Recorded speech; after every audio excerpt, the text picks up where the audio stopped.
Felicity, congratulations. Thank you. You made a big journey back home a couple years ago after already having a great college career. Is this what you were envisioning when you came here? Yeah, I mean, when I came to Iowa, I knew they expected greatness, so my goal every day was to become a national champ, not only myself, but as a team. So it wasn't easy. It never is easy, but we got it done.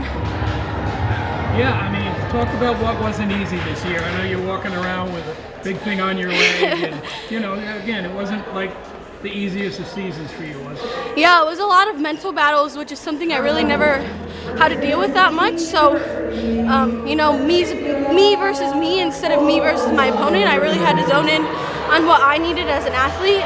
So, and then, yeah, obviously injuries, that comes with the sport. So, battling my first major injury, but it was never something that took me out. It was just something that pushed me to work harder, whether that was rehab or in the room. Difficult wrestling a teammate of that, right? Yeah, you never want to wrestle your teammate, but in situations like this, either way is a win. We're going for team points, so when we have both of us in the finals, like I said, either way is a win. Well, this has been a gut-wrenching thing for you. I mean, semifinals, you fell behind, and still battling that injury, you found a way to gut through it.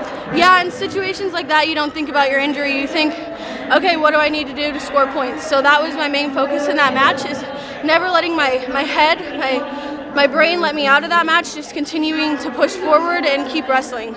It seemed extra emotional with your family at the end. It seemed extra emotional. Yeah, I mean, they've been with me since day one. I started my freshman year of high school, so they've been at everything since then. So as much as it feels good for me to win, it probably feels better for them. They're there through the hard times, the good times, so they know how bad those hard times hurt. So yeah, it's good to walk away with a win from this one. Listen, you really started your freshman year of high school. You weren't like an AAU kid, 8 years old, 9 years old. No, it's actually kind of a funny story. I was gonna do wrestling cheerleading as a freshman in high school, but I didn't make the team. As a gymnast for 10 years, I didn't make the team for some reason. So my dad had always talked about putting me in tournaments as like 7th, 8th grader, and then when I didn't make the team, I wanted to stay busy during the track and cross country season.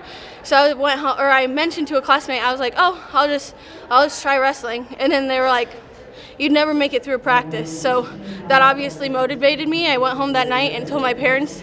They laughed at me, but once they knew I was serious, they talked to the head coach, and the rest is history. Here we are. When did you start loving this Big sport? benefit for you was making the Olympic trials, right? I mean, and you've been second in Final X. You've had a shot. I mean, think about the next step. It's not like you're going to go to the beach for a few weeks. Yeah, obviously Olympic trials is right around the corner, and that wasn't a thought going through this tournament. Obviously, the first place gets an automatic qualifier to the tournament. I was out during the U.S. Open with injury, so I didn't get a shot there, and I kind of forgot until right now that it was a qualifier. So it's nice that that's out of the way, and now my next focus is Olympic trials. When did you start loving this sport, though? Because to endure what you've had to endure, you have to love it. Oh yeah, I mean, there's ups and downs with anything. Right now, I'm definitely loving it. So. By the way, just a clarification. What exactly was it a knee that's been bothering you? Yeah, just a little. I banged up my knee a little bit, but it's all good now. Brand new. Can you talk about what this means to you as a girl from Iowa, winning a national championship in the Iowa singlet? You know, my head coach Clarissa Chen told me to write a letter to myself over the past 5 years, or 6 years now, I'm getting old, of my 6 years in college wrestling. So that kind of made me reflect on, you know, what I've all went through in college and how much I've grown as an athlete. Coming to Iowa wasn't an easy decision. I had a house at McKendree. I had my boyfriend was there. My teammates were there. My old coach was there. So I literally had to pick up and move to a whole new lifestyle. But like I said, being at Iowa, getting used to all the new things, it just means so much more to win a title and wearing the hawk across my chest and doing it for the girls that are up in the stands that are next to come. The University of Iowa is setting a precedent for women's athletics and for especially women's wrestling, so I'm excited that I'm a part of that and get to continue to grow and set that standard for the future girls.